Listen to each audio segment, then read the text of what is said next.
لاہور کے باسیوں ہو جاؤ تیار، نزلہ، کھانسی، لال بہتی ہوئی آنکھیں اور اس لانگ ٹرم نقصان کے لیے جو آپ کے دل اور پھیپھڑوں کو ہونے والا ہے، کیونکہ ایک بار پھر سے موسم سرد ہوتے ہی آنے والا ہے آپ کے شہر کا 5واں سیزن، اسموگ۔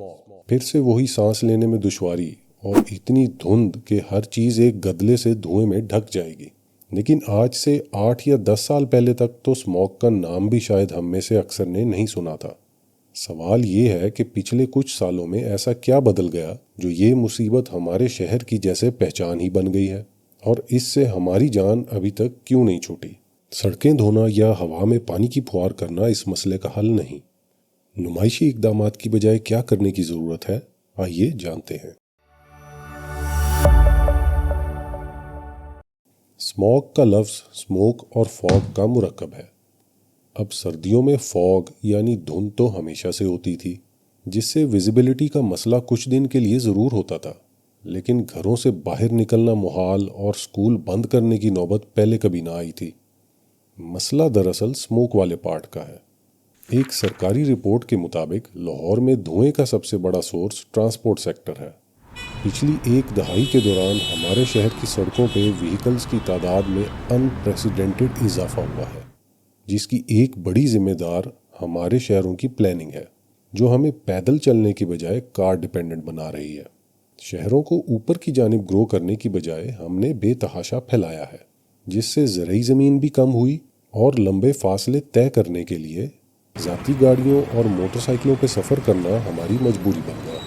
اس کی ایک اور وجہ بسز اور ٹرامز جیسی میس ٹرانزٹ سسٹمز کا ناکافی ہونا بھی ہے، کیونکہ ایک بس ایک چکر میں 30 سے 40 گاڑیوں کا لوڈ ایک سڑک پہ سے کم کر سکتی ہے۔ اسموک کی ایک اور وجہ انہی وہیکلز میں استعمال ہونے والا ناقص فیول بھی ہے، جو ضرورت سے زیادہ آلودگی پھیلاتا ہے۔ لیکن کیا پیٹرول اور ڈیزل میں ملاوٹ کو روکنا ہماری ریاستی اداروں کے بس کی بات ہے؟ ہمارے شہر کی فضا میں اسموک کا دوسرا بڑا سورس انڈسٹری ہے، جس کی ان ریگولیٹڈ گروتھ اور ویک ایمیشنز کنٹرول نے ماحول کو آلودہ بنا دیا ہے۔ تیسرے نمبر پہ آتی ہے کراپ سٹبل برننگ۔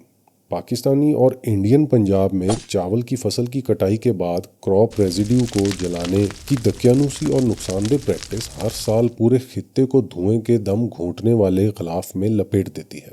اس بار البتہ پنجاب میں شاید سیلاب نے چاول کی فصل اتنی چھوڑی ہی نہیں جس کی باقیات کو جلایا جا سکے۔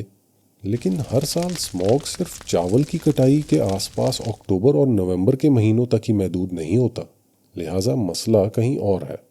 ہر سال حکومت اس سیزن میں برک کلنز یا اینٹوں کے بھٹوں کا رخ بھی کرتی ہے، لیکن اسموگ کا مسئلہ وہیں کا وہیں رہتا ہے، کیونکہ اینٹوں کے بھٹے اس مسئلے کا صرف ایک چھوٹا سا حصہ ہے۔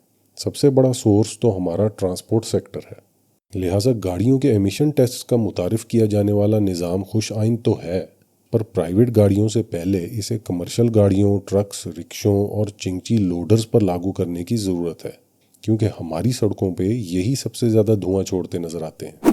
ساتھ ہی ساتھ اگر ہم اپنے شہروں کو پیدل چلنے کے لیے فٹ پاتھ اور کراسنگز فراہم کر دیں، اور سستی اور ریلائبل پبلک ٹرانسپورٹ بھی جو شہر کے ہر حصے کو کور کرتی ہو، تو ہم بھی لندن، پیرس اور بیجنگ کی طرح لاہور کی ایئر کوالٹی کو امپروو کر سکتے ہیں۔ اس کے علاوہ فیکٹری سے نکلنے والے دھوئیں پر بھی اسی طرح ایمیشنز چیکس لاگو کیے جائیں اور رہائشی علاقوں میں کھلے چھوٹے بڑے انڈسٹریل پلانٹس کو شہروں سے باہر شفٹ کیا جائے، اور اس بار کراپ سٹبل برننگ کو روکنے کی اپروچ بدلی جائے۔ کسانوں کو آگاہ کیا جائے کہ منجی کی باقیات کو جلانے کے کیا متبادل آپشنز ہیں، جیسے کہ زمین کو پانی لگا کے ہل چلا دینے سے نہ تو زیادہ خرچ آئے گا، نہ ہی مضر صحت دھواں نکلے گا، اور اس سٹبل کی کھاد بننے سے زمین کی زرخیزی بھی بحال ہوگی۔ یہ ہیں وہ اقدامات جو پوری دنیا میں ٹرائیڈ اینڈ ٹیسٹڈ ہیں۔ اگر آپ کے ذہن میں کوئی بہتر حل ہے تو کامنٹس میں شیئر کیجیے۔